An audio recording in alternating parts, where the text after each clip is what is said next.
pessoal, sejam bem-vindos, sejam bem-vindas. Vamos começar então mais uma aula e hoje o tema é lógica proposicional. Bom, em nossas aulas de lógica e algoritmos, vocês já devem ter percebido que esse tema é bastante relevante, né? Porque quando nós trabalhamos com sistemas computacionais, normalmente estamos simulando decisões, comportamentos que têm algum tipo de inteligência por trás da maneira como esses softwares funcionam, né? Então, seria uma simulação de um comportamento inteligente humano, né?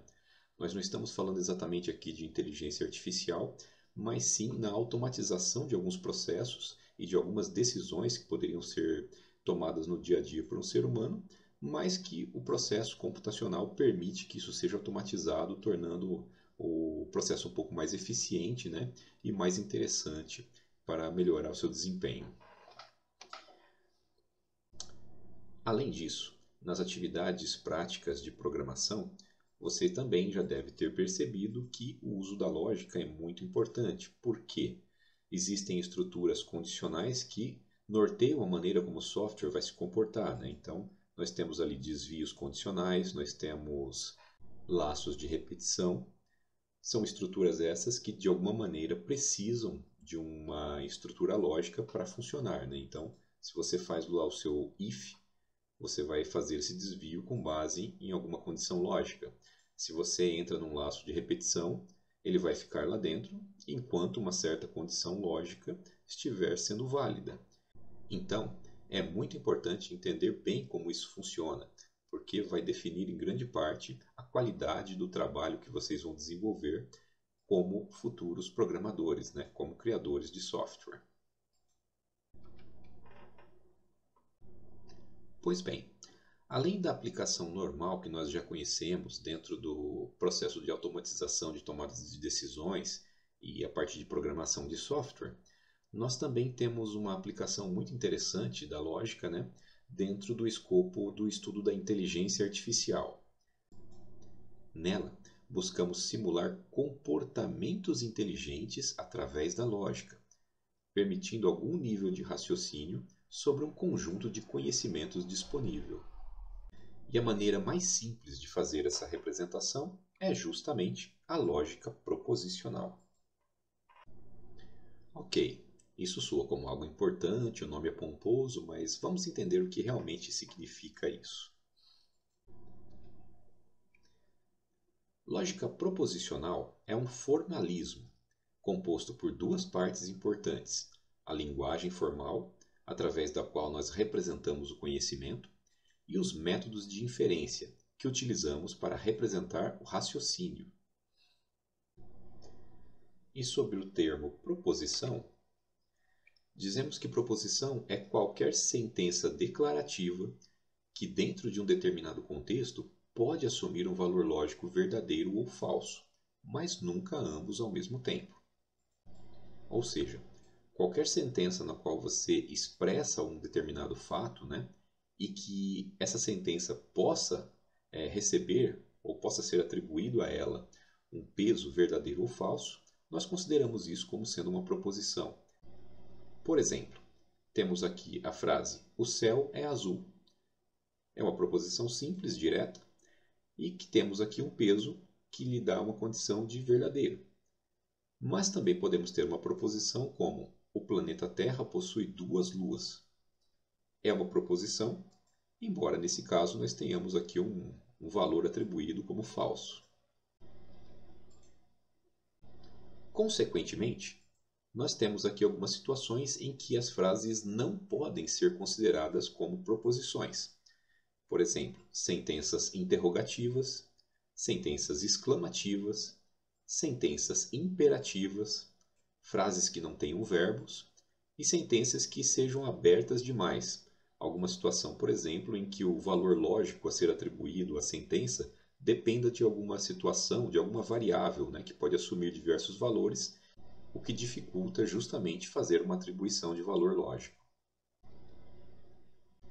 Dando uma olhada rápida nas frases abaixo, quais delas você considera que seriam proposições lógicas? Na primeira nós temos uma questão. Qual é a resposta correta? E nós vimos que isso não pode ser considerado uma proposição porque é uma frase interrogativa. Que aula incrível também não se aplica por ser uma frase exclamativa. Não atendo o telefone também não pode ser considerado uma proposição por se tratar de uma frase imperativa. E nesse caso aqui, a porta da direita, o que vocês acham? Também não se enquadra como uma proposição porque é uma frase sem verbo. 2x igual a 10. Aqui também não temos uma proposição, por quê? Isso só vai ser verdadeiro ou falso dependendo do valor que a gente colocar em x. Então, é aberto demais, não pode ser considerado uma proposição. Faça esse exercício. Outra frase imperativa. O resultado é x.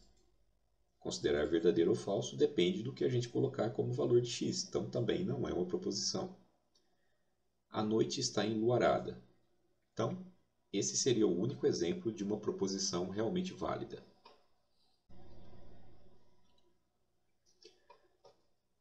As proposições lógicas, elas podem ser simples ou compostas. No caso das proposições simples, ela pode assumir em si mesma o valor de verdadeiro ou falso. É uma condição atômica, ela não precisa de nenhum complemento e consegue assumir esse valor de verdadeiro ou falso ou ter esse valor atribuído a ela. No caso das proposições compostas, o valor, verdadeiro ou falso, depende de algum tipo de combinação entre duas ou mais proposições. Então, nós estamos juntando proposições simples para criar uma composta. Vejamos alguns exemplos. O sol brilha durante o dia. Essa é uma proposição simples. Mas veja o exemplo abaixo agora. O sol brilha durante o dia e a lua brilha durante a noite. Nós temos duas proposições simples unidas por um conectivo e para formar uma proposição composta. Logo abaixo temos uma outra frase: a viagem será de carro. Trata-se de uma proposição simples. E na sequência, a viagem será de carro ou a reunião será feita online. Então, nós temos aqui duas proposições simples unidas por um conectivo ou, formando uma proposição composta. É fácil perceber, então, que nas proposições compostas nós utilizamos conectivos, ou seja, algumas pequenas partículas que permitem fazer a combinação dessas sentenças, a combinação dessas proposições simples para criar outras mais complexas. Destacamos abaixo alguns exemplos dessas partículas, desses conectivos. Não há estradas nesta região. Se está frio, então eu visto blusa. Está frio e está tarde. Passarei na prova ou farei recuperação. Você percebe que essas palavras em destaque fazem com que partes mais simples sejam unidas para criar proposições compostas. E a condição de valor verdadeiro ou falso dessas proposições compostas depende da maneira como foi feita essa combinação entre as proposições simples. Nesse ponto, você já deve ter percebido alguns padrões na estrutura dessas sentenças. Padrões esses que podemos representar a partir de uma sintaxe, na qual utilizamos símbolos e fórmulas. Tomando, por exemplo, a frase passarei na prova ou farei uma recuperação, temos aqui uma primeira proposição alfa, uma segunda proposição beta, e unindo essas duas proposições simples, nós temos um conectivo ou. Através do uso desses conectivos, nós podemos fazer diversas combinações de proposições, formalizando novas estruturas lógicas. A tabela abaixo apresenta esses conectivos, assim como suas notações e respectivos símbolos. Temos então disjunção não exclusiva, é a famosa condição ou. A disjunção exclusiva, quando você tem uma condição ou uma coisa ou outra, uma conjunção, no caso seria o conectivo e, a negação, onde se aplica um não, invertendo-se o valor lógico de qualquer coisa que esteja na frente, condicional, se determinada condição, então, e a bicondicional, que seria o se e somente se. Nós podemos entender melhor a relação entre proposições e conectivos fazendo uso de um recurso muito interessante que é a tabela verdade. Nela, nós tomamos inicialmente as nossas proposições disponíveis e fazemos as combinações possíveis de valores verdadeiros e falsos. Nesse caso, temos uma proposição alfa e uma proposição beta, e fazemos a combinação verdadeiro, verdadeiro, verdadeiro, falso, falso, verdadeiro e falso. Com base nesses valores de referência, as próximas colunas serão feitas para exibir os resultados quando aplicados os conectivos aos valores das proposições originais. Conectivo negação. O conectivo de negação ele inverte o valor lógico da proposição sobre a qual ele é aplicado. Então, tomando por exemplo aqui a nossa proposição A, nós temos os valores verdadeiro, verdadeiro, falso e falso, e quando aplicamos o conectivo de negação, nós invertemos esses valores. Então, todos os verdadeiros se tornam falsos, todos os falsos se tornam verdadeiros. Conectivo ou. Ele resulta em verdadeiro quando pelo menos uma das proposições é verdadeira.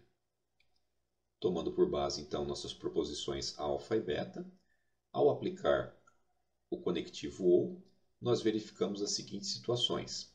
Verdadeiro e verdadeiro resulta em verdadeiro. Verdadeiro e falso, ou falso e verdadeiro, também resulta em verdadeiro, por quê? Basta uma condição verdadeira para que o resultado final seja verdadeiro. E a única situação, então, que teremos o resultado final como falso seria quando ambas as proposições que analisamos aqui como padrão tenham o valor inicialmente como falso. Conectivo ou. Neste caso, nós temos um resultado verdadeiro quando apenas uma das proposições é verdadeira. Então, fazendo a mesma combinação aqui de alfa e beta, nós temos uma situação onde verdadeiro e verdadeiro, nesse caso, vai resultar falso, assim como falso e falso também. E só teremos o resultado final verdadeiro quando apenas uma das proposições é verdadeira, que é este caso aqui, verdadeiro, falso e verdadeiro. Conectivo e.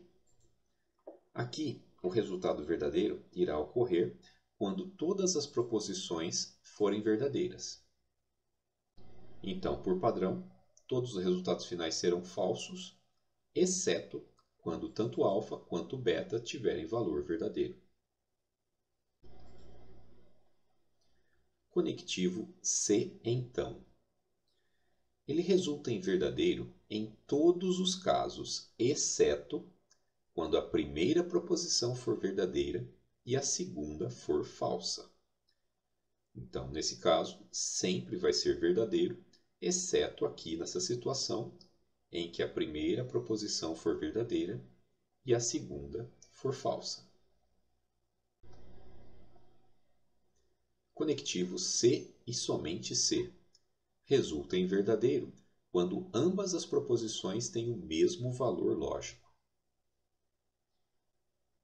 Então, nos casos aqui, onde alfa e beta têm o mesmo valor, como por exemplo, verdade e verdade, falso e falso, nós temos o resultado verdadeiro. Todas as outras combinações, nós receberemos aqui um valor final como falso. Vejamos agora um exemplo prático. O céu é azul ou a Terra tem duas luas. Bom, temos aqui duas proposições. Poderemos chamar aqui a proposição alfa de o céu é azul, e nesse caso nós temos aqui um valor atribuído como sendo verdadeiro, E nós temos a proposição beta, que seria a Terra tem duas luas, que recebe um valor falso. A representação disso ficaria alfa ou beta, e o resultado final seria verdadeiro, porque no caso de um conectivo ou, qualquer uma das opções que tenha valor verdadeiro resulta num resultado final verdadeiro também.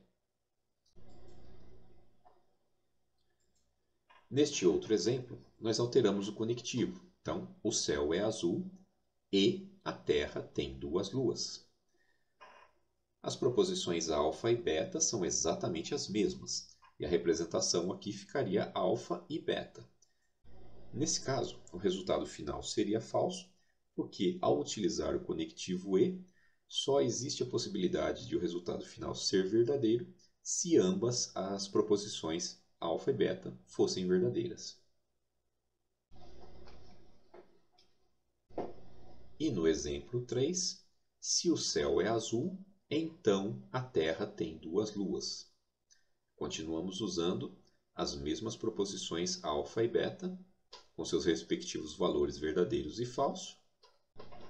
A representação então ficaria se alfa, então beta, e o resultado final seria falso, porque vocês se lembram da nossa tabela verdade, que a única situação em que esse conectivo resulta em falso é quando a primeira proposição, no caso a alfa, é verdadeira, e a outra proposição, beta, recebe o valor falso. Portanto, nosso resultado final aqui também é falso. Ok, tudo isso parece bem interessante, né? E você deve estar se pensando, mas eu preciso realmente me preocupar com tudo isso no meu dia a dia? Será que isso tem alguma aplicação prática, né? Bom, a partir do momento que você começou a trabalhar aí com a parte de programação, com o uso de tecnologia, você já sentiu na pele o quão é importante um bom entendimento da lógica para o desempenho das suas atividades profissionais. Mas eu trouxe aqui também um vídeo para complementar essa informação, mostrando um caso interessante de como um erro de lógica causou um prejuízo enorme em um projeto real do setor aeroespacial. Vamos ver esse vídeo agora.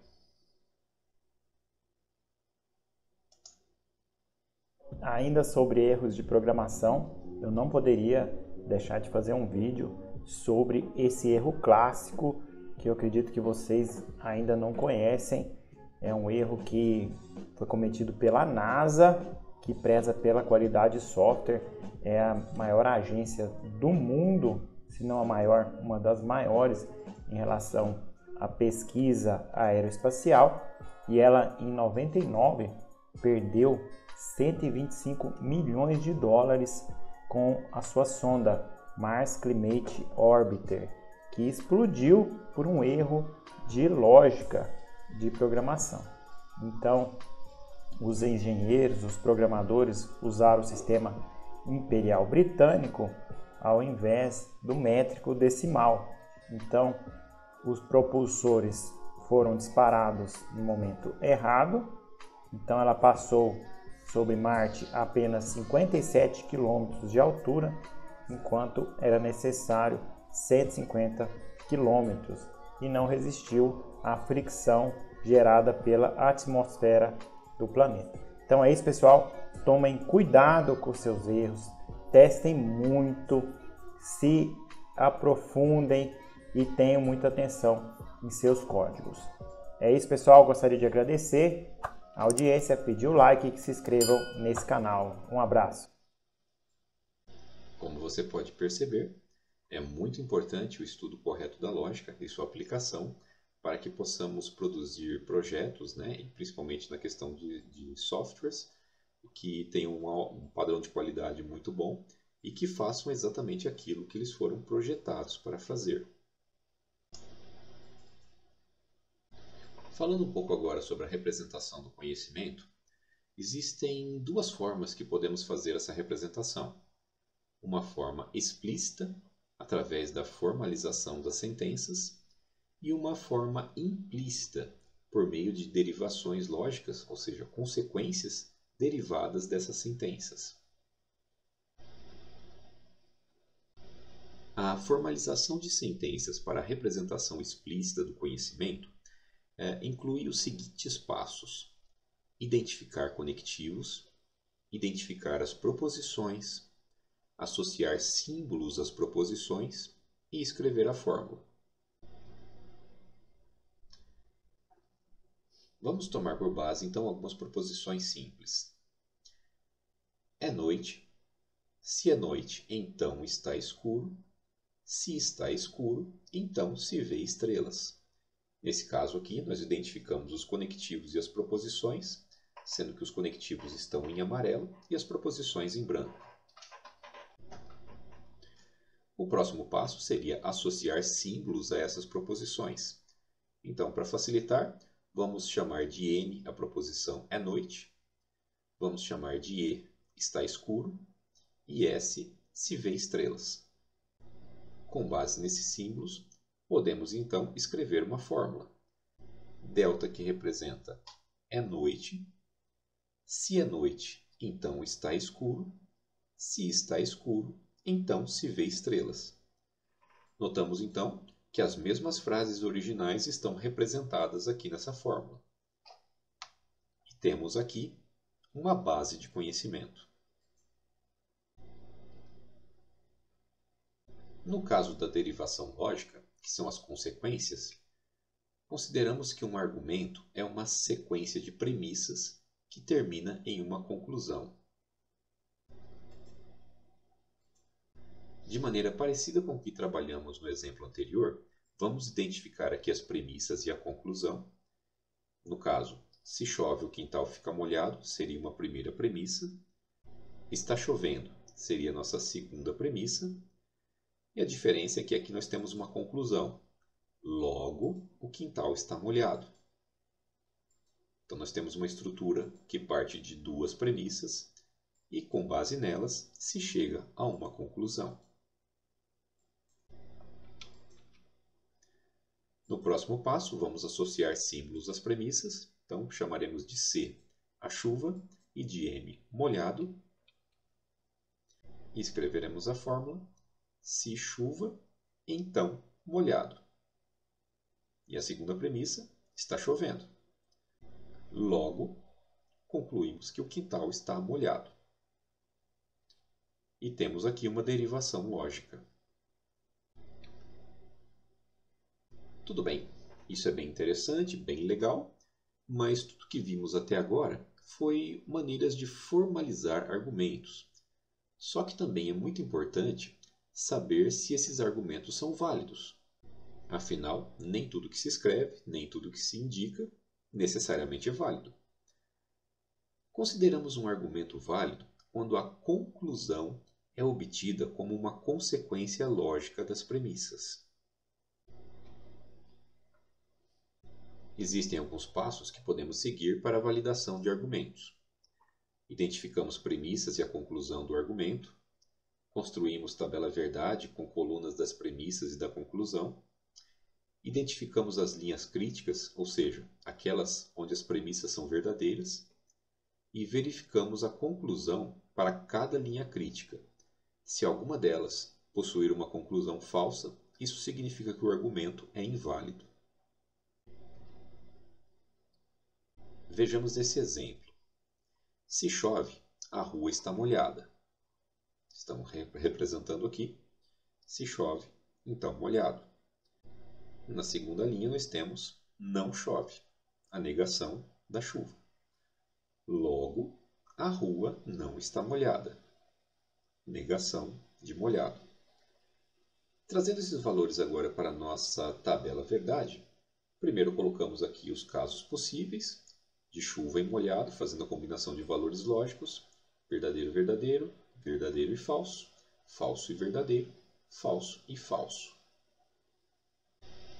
Em seguida, fazemos os valores lógicos para as nossas premissas. A primeira dela: se chove, então está molhado. Você se lembra que nessa condição, se então, todos os resultados finais resultam em verdadeiro, exceto na situação em que a primeira proposição é verdadeira e a segunda é falsa. Então, todo mundo aqui fica como verdadeiro, exceto essa linha aqui, onde temos verdadeiro e falso. Nossa segunda premissa é não chove. Então, simplesmente vamos ter aqui a negação da chuva, que seria essa primeira aqui. Então, nossos verdadeiros se tornam falsos, nossos falsos se tornam verdadeiros. E chegamos à conclusão, que seria o não molhado, que basta fazer a negação da nossa coluna molhado. Então, nossos verdadeiros se tornam falsos, nossos falsos se tornam verdadeiros.